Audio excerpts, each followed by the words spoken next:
General Tso's chicken is arguably the most iconic Chinese takeout dish of all time. At its best, it's crispy, sweet, tangy, mildly spicy, and will leave your taste buds standing at attention. At its worst, it's a spongy, one-dimensional sugar bomb that should be dishonorably discharged. By the end of our mission today, you will be equipped with the culinary arsenal you need to make it at home better than any takeout restaurant you've ever been to. Now, the first thing we'll need to address is the chicken. All too often the meat is inedibly tough and the batter is a soggy mess that goes AWOL as soon as it hits the sauce. This is because most takeout places fry their chicken in big batches before service, freeze it, and then refry it to order. And while this does save on prep time and labor costs when you're under fire on the front lines in a busy kitchen, it does affect the final texture and flavor of the dish. A typical General Tso recipe follows a 3-step process. The chicken is placed in a batter made of egg and cornstarch, then fried, and finally sauced. And we're going to follow this basic method, but introduce a few changes that will give our chicken a decisive military advantage. To make the marinade, let's start by whisking 1 egg white. And I know you're probably wondering, why aren't we using the whole egg? It's because egg whites are high in protein and virtually fat-free. Eliminating the fat-rich yolk will help the breading mixture more closely adhere to the chicken and create a lighter, crispier crust. So whisk your egg white until it's frothy and add 1 tablespoon of light soy sauce, 2 tablespoons of Shaoxing wine, half a teaspoon of toasted sesame oil, and 2 tablespoons of vodka. Yes, comrades, you heard me right, vodka. The addition of liquid courage to a batter accomplishes a number of things. Most importantly, it boils off faster than water, and it reduces the amount of water the starches can absorb, thus inhibiting gluten development. In the round, it basically makes a much crispier crust that will stay crunchy even in a sauce. And if this is haram, you can replace it with sparkling water. Then give everything a good whisk and set the marinade aside. Now, at this stage, most takeout joints will add the chicken and cornstarch to create a batter and then proceed directly to the frying step. But because cornstarch has no gluten, it creates a spongy crust that gets soggy almost immediately after frying. To remedy this, we need to introduce just a bit of gluten into the mix by way of all-purpose flour. This will ensure our crust stays crunchy even after being sauced. To make the dredge, let's start with 3/4 cup plus 1 tablespoon of cornstarch, half a cup of all-purpose flour, 3/4 teaspoon of baking powder, and this is a leavening agent that will give our crust a bit of lift, 3/4 teaspoon of kosher salt, and half a teaspoon of MSG. Give everything a whisk to ensure it's mixed well and add 2 to 3 tablespoons of the reserved marinade mixture. Whisk it into the dredge, making sure it's completely absorbed. This is called seeding and will create little clumps of flour mixture that will help us get those craggy bits that will provide texture to our crust. For the chicken, most of the takeout industrial complex uses breast meat.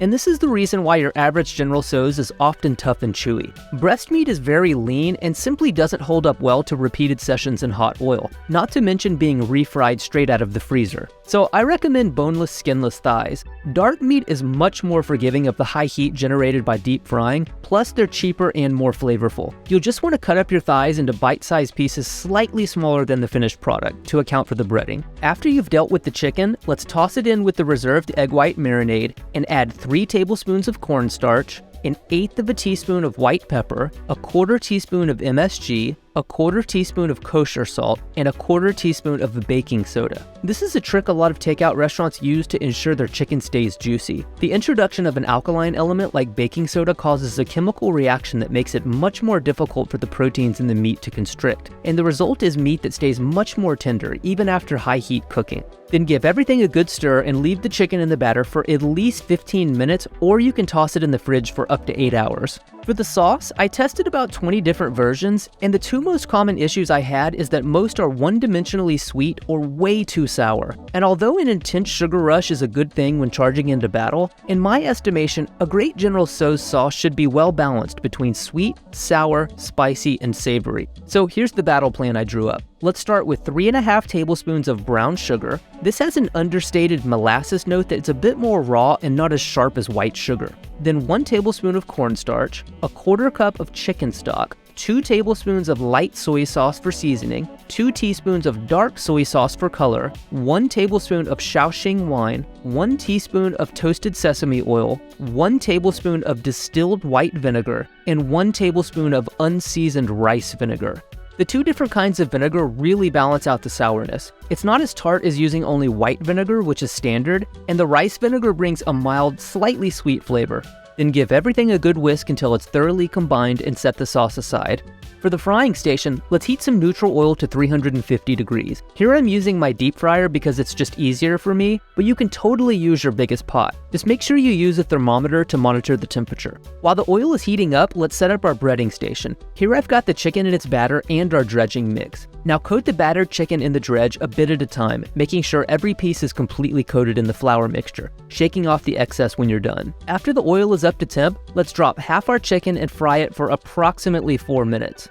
When the chicken is done, remove it to a wire rack to drain and fry the other half for 4 minutes. When the last of the chicken is done, remove it to the wire rack to drain, and while it's cooling off, bump up the temperature on the fryer to 375 degrees. The ancient Chinese takeout technique of frying the chicken once at a lower temperature and then frying it a second time at a higher temperature will give us that extra crispy crust that will stay crunchy even after being sauced. And you know what gets me excited, ladies and gentlemen?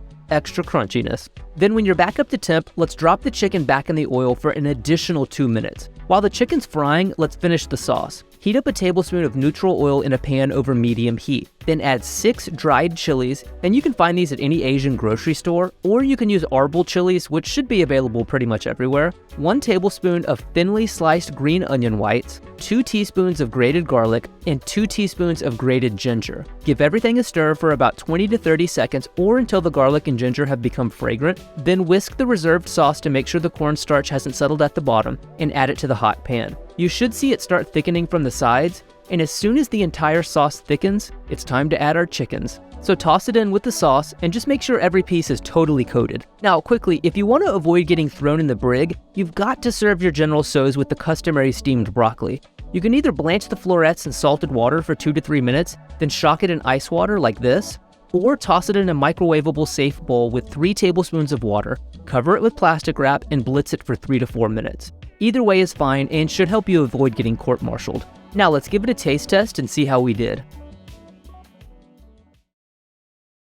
See, this is how General Tso's is supposed to taste. The chicken is crispy, the sauce is well balanced, and hopefully we've restored its legacy as one of the truly great dishes of American Chinese cuisine. Now when somebody asks what you had for lunch, you can totally say, I ate General Tso's chicken, and he was not happy about it. And if you want to learn how to make classic Chinese takeout lo mein at home, be sure to check out this video. Thanks for watching. See you next time.